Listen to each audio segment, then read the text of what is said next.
Ako si Peppa. Ang kapatid kong bida-bida, ang nanay kong chismosa, at ang lasinggero kong ama.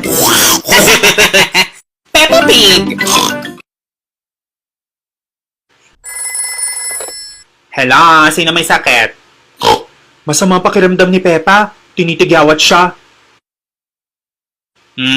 Pare, baka naman nagdadalaga na. Punta ko dyan.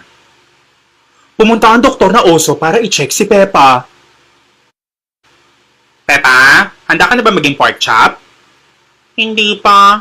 Labas mo dila mo, check ko kung pwede gawing lengua. Di pa tatanggapin sa palengke, kumpare. Intay pa kayo ng 45 days. Gagawin akong lechon? Oo, Peppa. Dadaling ka sa Cebu para gawing lechon gamit itong secret ingredient. Pati Kem? Gawa ito sa toyo at suka, Peppa. Buksan mong bibig dali. Ew, lasang isaw. Tama ka, Peppa. Lasang bituka ng baboy. Intay pa kayo ng 45 days. Pagkatapos noon ay pwede nyo na siya dalhin sa Cebu. Pwede ba ang bisita? Oo naman. Basta may pagkain para gumaling siya agad. Babo! Babu, doktor.